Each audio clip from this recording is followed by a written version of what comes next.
ಜೈ ಗುರುದತ್. ನಮಸ್ಕಾರ. ಅಧಿಕ ಮಾಸ ಮೇ 17ರಿಂದ ಪ್ರಾರಂಭವಾಗಿ ಜೂನ್ 15ರವರೆಗೆ ಈ ಅಧಿಕ ಮಾಸವು ಇರುತ್ತದೆ.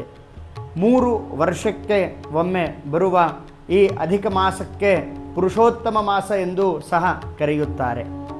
ಈ ಮಾಸದಲ್ಲಿ ದೈವಯಜ್ಞ, ಜ್ಞಾನಯಜ್ಞ, ವೈಶ್ವಾನರ ಯಜ್ಞವನ್ನು ಮಾಡಬೇಕೆಂದು ಶಾಸ್ತ್ರದಲ್ಲಿ ವಿಶೇಷವಾಗಿ ತಿಳಿಸಿದ್ದಾರೆ.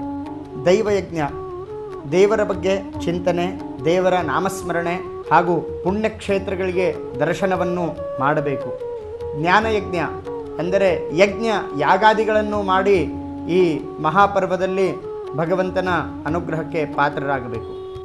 ವೈಶ್ವಾನರ ಯಜ್ಞ ಎಂದರೆ ಭೋಜನವನ್ನು ಮಾಡಿಸಬೇಕು, ಹಾಗೆ ಅಪೂಪದಾನವನ್ನು ಮಾಡಬೇಕು. ಅದರಲ್ಲಿಯೂ 33 ಅಪೂಪದಾನಗಳನ್ನು ಕೊಡಬೇಕೆಂದು ಶಾಸ್ತ್ರದಲ್ಲಿ ವಿಶೇಷವಾಗಿ ತಿಳಿಸಿದ್ದಾರೆ. ಈ ಅಧಿಕ ಮಾಸದಲ್ಲಿ 33 ದಿವಸಗಳ ಕಾಲ ನಾವು ಯಜ್ಞ ಯಾಗಾದಿ ಹಾಗೆ ದೇವರ ನಾಮಸ್ಮರಣೆಯನ್ನು ಮಾಡುತ್ತಾ ಇರಬೇಕು. ಮಾಡಿದರೆ ನಮಗೆ ದ್ವಿಗುಣ ಫಲವನ್ನು ಲಾಭವಾಗುತ್ತದೆ. ಅದಕ್ಕೆ ಶಾಸ್ತ್ರದಲ್ಲಿ ಅಧಿಕಸ್ಯ ಅಧಿಕ ಫಲಂ ಅಂತ ತಿಳಿಸಿದ್ದಾರೆ. ತಮ್ಮೆಲ್ಲರಿಗೂ ಭಗವಂತ ಧನ, ಧಾನ್ಯ ಹಾಗೂ ಉತ್ತಮ ಆಯುಷ್ಯ, ಆರೋಗ್ಯ, ಅಷ್ಟೈಶ್ವರ್ಯಗಳನ್ನು ಕೊಟ್ಟು ಸಂರಕ್ಷಿಸಲಿ ಎಂದು ನಾನು ಸದ್ಗುರು ದತ್ತಾತ್ರೇಯ ಗುರುಗಳ ಚರಣದಲ್ಲಿ ಪ್ರಾರ್ಥನೆಯನ್ನು ಮಾಡುತ್ತೇನೆ. ಸಿದ್ಧಾಂತ ಅವಧೂತ ಚಿಂತನ ಶ್ರೀ ಗುರುದೇವ ದತ್ತ. ಸರ್ವೇ ಜನಾಃ ಸುಖಿನೋ ಭವಂತು.